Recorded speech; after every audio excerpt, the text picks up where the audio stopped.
Olá! Você sabia que os artrópodes constituem o maior filo do reino animal? Mas você sabe qual é a maior classe de artrópodes? Não sabe? Então fica comigo que depois da vinheta nós vamos ficar sabendo tudo sobre esse animal.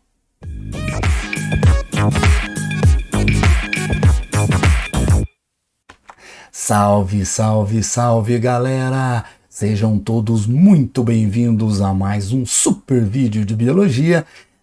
Hoje o nosso assunto será os insetos. Eu sou o professor Arley, o nosso canal é o Biociência. Você ainda não está inscrito? Vai lá, se inscreve, dá um like no canal. Eu te espero. Então vamos lá, gente, sem perder tempo, aos fantásticos insetos. Quando a gente estuda qualquer tipo de animal, a primeira coisa que nós devemos nos preocupar é com a sua classificação. Os insetos, além de estarem no reino animal, eles fazem parte do filo dos artrópodes. Lembra? Patas articuladas, né? O subfilo é Hexapodes, 6 patas, a classe é Insecta. Características gerais, então, dessa classe. São os animais mais bem-sucedidos do planeta e também são muito numerosos. Acho que isso você já percebeu, né? Sofreram muitas adaptações aos mais diversos ambientes. Nós temos insetos aquáticos, terrestres, voadores, não voadores, cavadores, predadores, parasitas e muito mais. Eles são realmente super adaptados a todas as condições. Onde eles vivem? Qual é o seu hábitat? Olha, nós encontramos insetos em todo o mundo, por isso nós podemos chamá-los de cosmopolita e nos mais variados ambientes. Os insetos possuem diversas adaptações para poder estar em todos os lugares do planeta. Depois que a gente fala da classificação, nós falaremos da morfologia externa. Como que é o corpo de um inseto? O corpo de um inseto ele é revestido por um exoesqueleto feito de quitina.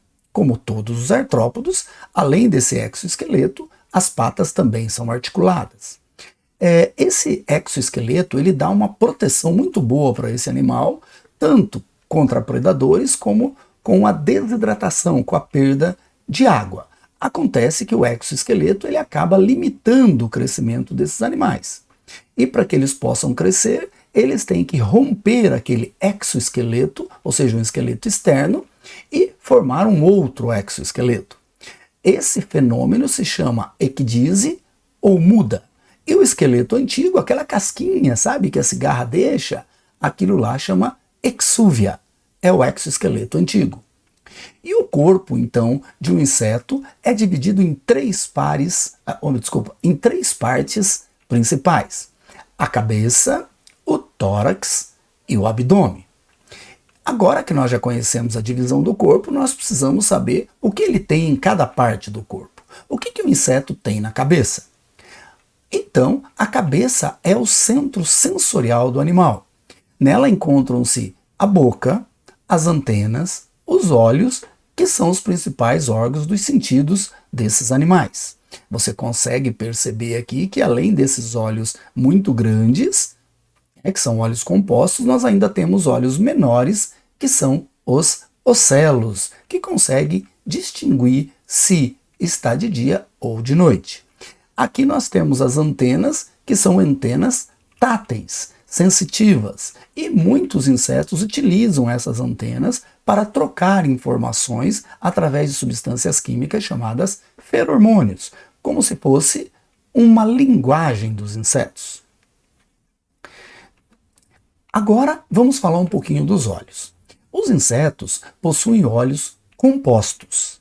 Esses olhos compostos, eles são formados por minúsculas estruturas hexagonais, como você vê aqui na figura, chamada omatídeos. Esses omatídeos, então, eles funcionam mais ou menos como uma tela de TV. E são centenas de omatídeos formando, então, o olho de um inseto. Relembrando, o olho de um inseto é um olho composto e forma a imagem. Além desses olhos compostos, né? Os insetos também têm os ocelos, que eu acabei de comentar com você, para ver para sensibilidade da luz. Lembrando que o tamanho dos olhos está diretamente relacionado ao poder ou não de voo desses animais. Quanto mais voador ele for, mais veloz, maior serão os seus olhos. Animais, insetos que não são bons voadores, como os besouros, têm olhos bem pequenos. Bom, e o aparelho bucal? O aparelho bucal dos insetos também é altamente diversificado. Eles possuem aparelhos bucais diretamente relacionados ao tipo de alimento que ele consome. Então nós temos aqui, por exemplo, o lambedor sugador, que é o caso lá da borboleta. Nós temos esse mosquito aqui, esse pernilongo, que você vê ali o abdômen dele enchendo de sangue. Esse é o picador sugador, né? E nós temos muitos deles mastigadores, como o gafanhoto, a barata. Ou seja, há uma variedade enorme de aparelhos bucais nos insetos, cada um adaptado ao tipo de alimentação daquele inseto. E agora que vimos as estruturas da cabeça, vamos falar um pouquinho do tórax. Lembrando que o tórax é o centro locomotor.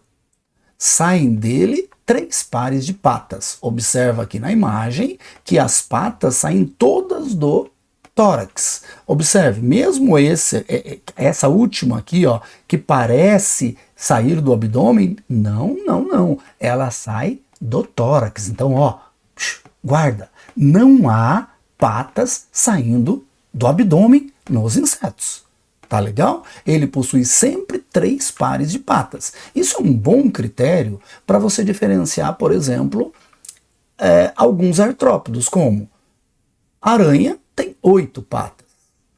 O camarão, que é um crustáceo, tem 10 patas. E os insetos têm apenas 6 patas. Olhou no bichinho, não conheceu esse bichinho, conta o número de patas, que pelo menos você coloca ele no seu lugar dentro do filo artrópode e nas 3 principais classes. Em relação às asas também saem do tórax. E muitos insetos possuem 4 asas, ou seja, 2 pares. Mas nós temos insetos que são ápteros. A palavra píteros quer dizer asa. Áptero, o A em biologia é uma negativa. Então, sem asas são os ápteros. Estou falando de quem? Estou falando da traça, da pulga.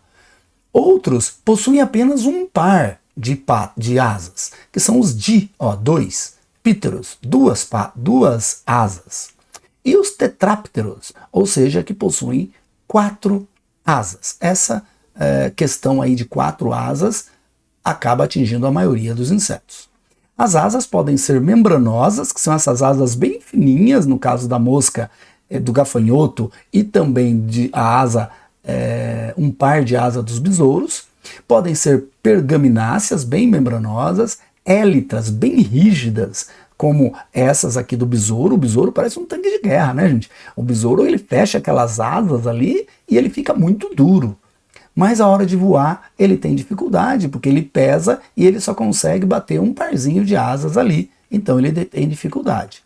E as hemiélitras, que é aquela dos percevejos. Metade é dura e metade é mole. Terminamos o tórax e vamos agora falar um pouquinho do abdômen. No abdômen dos insetos, nós temos uma característica bastante interessante que nos remete lá aos anelídeos. Ou seja, o abdômen dele, como o tórax também, é dividido em metâmeros, em anéis. E isso nos remete aos anelídeos, lembra? Então, além disso, eles possuem abertura também para o seu sistema respiratório, que são esses espiráculos, são aberturas para o sistema respiratório. Tá bom? Tem a saída também do sistema digestório, que é o ânus, tem a parte reprodutora, tudo isso localizada no abdômen, mas em hipótese alguma, asa e patas no abdômen, sempre no tórax. Agora, vimos a parte externa, vamos falar da parte interna desses animais, ou seja, dos seus sistemas. Nós vamos começar aqui com o sistema nervoso, que é o sistema de coordenação. Esse sistema ele segue o padrão dos invertebrados, ou seja, ele possui gânglios e está localizado no ventre, na barriga. ao contrário dos vertebrados, hein? Lembra que a sua medula espinhal está aí, ó, nas costas, tá? Dos insetos, não. Dos insetos, no ventre, ou seja, da grande maioria dos invertebrados. Os insetos também já possuem gânglios desenvolvidos na cabeça que controlam olhos e antenas, e esse gânglio é dividido em três partes, que formam o cérebro dos insetos. Em relação ao sistema sensorial, que está diretamente ligado ao sistema nervoso, os insetos possuem muita sensibilidade. Primeiro, possuem olhos fantásticos, né? Lembra que eu acabei de falar, formado por omatídeos. Possuem ainda uma capacidade de perceber o som através de estruturas semelhantes a tímpanos que se localizam em diversas partes ou em diferentes partes do corpo desses animais. Veja, neste caso aqui está na pata. No caso deste gafanhoto aqui, está no tórax. E então eles possuem ainda, além da visão e da audição, sensibilidade olfativa, sensibilidade gustativa e, lembre-se, as antenas, né? Muita sensibilidade tátil. Beleza? E agora nós vamos falar do sistema cardiovascular. O sistema cardiovascular, além dele ser dorsal, ele é um sistema cardiovascular aberto. O que isso significa? Bom, se você pensar no nosso sistema cardiovascular, no nosso sistema circulatório, você pensa que o nosso sangue está sempre correndo dentro de veias e artérias. No caso dos insetos, não. No caso dos insetos, esse sangue ele corre por veias e artérias em partes do corpo, depois ele acaba deixando esses vasos sanguíneos e caindo numa cavidade do corpo dos insetos chamado hemocele. Essa cavidade, então, faz com que o sangue se espalhe pelas células e distribua os alimentos, os nutrientes para as células do inseto. Acontece que sempre no sistema aberto, o animal acaba ficando meio lento. Aí você pode me perguntar, mas inseto não é lento, né? Sabe o que é? É que os insetos acabaram resolvendo esse problema, desenvolvendo um sistema respiratório que não usa o sangue para transportar oxigênio e gás carbônico. Tá? Já falaremos disso. Eu quero lembrar a você que o coração dos insetos é sempre nas costas, ao contrário do nosso. O nosso é no tórax. Tá bom? Então, qual é esse sistema respiratório que resolveu o problema de lentidão dos insetos?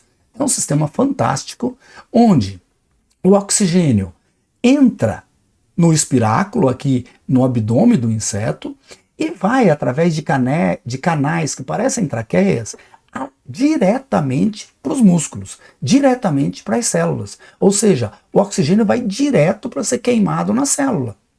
Não utiliza o sangue para transporte. Então o sangue dos insetos, a gente até chama ele de hemolinfa, porque ele nem pigmento respiratório possui. Lembra?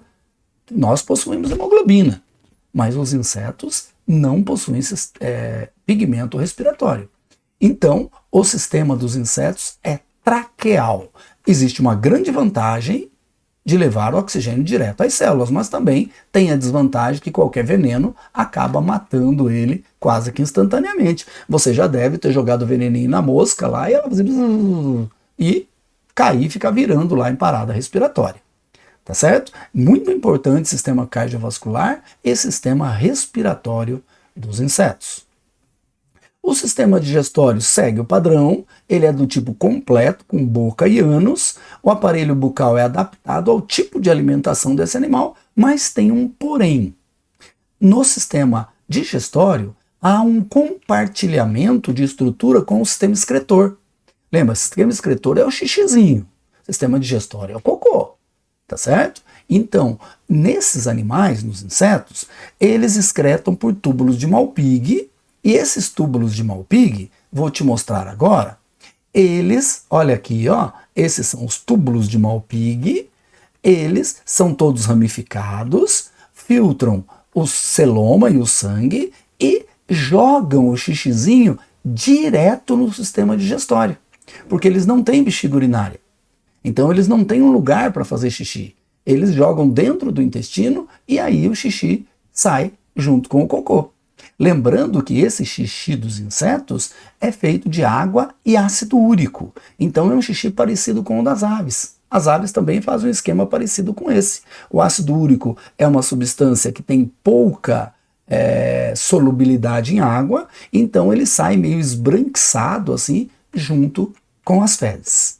Tá legal? Então o sistema excretor de inseto são túbulos de Malpighi e o produto de excreção, ácido úrico. E a reprodução? Agora a reprodução, ela chega a ser até romântica, né? Você vê aqui, ó, as libélulas fazendo até um coraçãozinho na hora de se reproduzir. Mas nós temos besouros aqui em posição mais conhecida. Aqui são os ovos dos insetos. Então os insetos, na sua grande maioria, são dioicos, ou seja, um macho e uma fêmea. Pode ocorrer dimorfismo sexual, o macho ser diferente da fêmea. A fecundação é cruzada, ou seja, o macho deposita os seus espermatozoides dentro do corpo da fêmea, por isso ele é chamado de cruzada e interna. São quase todos ovíparos, a grande maioria são ovíparos, e certas moscas e pulgões podem ser vivíparos. Mas o mais interessante na reprodução dos insetos é o seu desenvolvimento. Por quê? Porque os insetos, eles apresentam 3 tipos de desenvolvimento. Esse desenvolvimento, então, ele pode ser um desenvolvimento direto, e nós vamos chamar ele de ametábolo. Por quê? Porque metábolo significa metamorfose, transformação. O A em biologia é uma negativa. Então, sem metamorfose, o indivíduo que sai do ovo é uma miniatura do adulto. Tá aqui as traças, olha só, que não nos deixa mentir, certo? E depois nós temos os hemimetábolos. Hemi quer dizer metade. Apresentam alteração parcial da sua anatomia. Ovo, larva e adulto. Exemplo, o gafanhoto. Veja, aqui eu tenho um filhotinho de gafanhoto e aqui eu tenho já o indivíduo praticamente adulto. E no meio eu tenho a larva chamada ninfa. Essa ninfa, ela é bem parecida com o adulto, mas ela ainda não tem asas e o seu sistema reprodutor não está totalmente formado ainda. Então, ela é uma larva e se chama ninfa ou salteum. E por último, o mais fantástico de todos, que é o desenvolvimento holometábolo. Apresenta uma mudança completa. Então, ovo, larva, pupa e adulto. O inseto adulto chama ímago. Olha aqui nessa imagem, ó, eu tenho aqui representando o desenvolvimento holometábolo de uma borboleta. Aqui estão os ovos, dos ovos sai uma lagarta. Essa lagarta, como que se chama aí na sua cidade? É lagarta? É mandruvá? É taturana? É bicho cabeludo? Como é que vocês chamam aí? Me conta. Independente do nome, essa lagarta normalmente é herbívora, pode causar desastre nas lavouras, e depois que ela come bastante, ela acaba se transformando. Ela enrola o seu corpo e forma um casulo. Antes do casulo, ela não tem antena, ela não tem asas, ela tem um número grande de patas, mas depois que ela se enrola e forma esse casulo, você está vendo aqui, ó, ela sofre uma transformação completa. Então eu tenho aqui ovo, larva e pupa. Esse casulo se chama pupa. E de dentro da pupa, então, a lagarta desenvolve antenas, desenvolve asas, um sistema bucal totalmente adaptado a outro tipo de alimentação que não era aquela enquanto ela era lagarta. Então até tem uma parte filosófica, né? O que a lagarta chama de morte, nós chamamos de borboleta, não é verdade? Mas não é só borboleta, tem besouro que faz isso, mosca também. Então, o desenvolvimento holometábolo é o mais importante de todos nesse grupo de animais. E vamos, só para a gente terminar hoje, nós vamos conhecer algumas ordens. Olha esse besouro, gente. Esse besouro, chamado besouro bombardeiro, ele solta ácido nas suas presas, né? Você tem curiosidade em relação às ordens? Tem algum inseto que você gostaria de saber as ordens? Ou a ordem? Barata? A barata não, né? Mas que tal, gafanhoto? Vamos ver. Olha, eu trouxe aqui então para nós um quadrinho, né, com 12 ordens. Observa que quase todas elas terminam em píteros, píteros, píteros, píteros. Por quê? Porque pítero quer dizer asa, certo? Por exemplo, a traça não tem asa, então ela não termina em píteros, é tsanuro. Aí você pode escolher qual o seu inseto preferido. O meu tá aqui, ó, borboleta lepidóptero. Vou te mostrar algumas imagens. Olha aí, ó, coleópteros são os besouros, ortópteros são gafanhotos, grilos, baratas, hemípteros são os percevejos, himenópteros são as abelhas, isópteros são os cupins, dípteros, com 2 asas, os mosquitos, aqui o meu preferido, os lepidópteros, as borboletas. Tá ok, gente? Eu vou deixar aqui agora para nós um vídeo que você pode acessar lá no YouTube para conhecer esses animais incríveis que são os insetos. Hoje nós estamos concluindo então esse vídeo sobre insetos. Eu espero você no próximo vídeo para que a gente possa aumentar o nosso repertório biológico. Não esquece, vai lá, dá um like nesse vídeo, se inscreve no canal, chama a galera para assistir. Falou, gente, um abraço para todos, até a próxima, tchau, galera, eu vou, mas eu volto, tchau.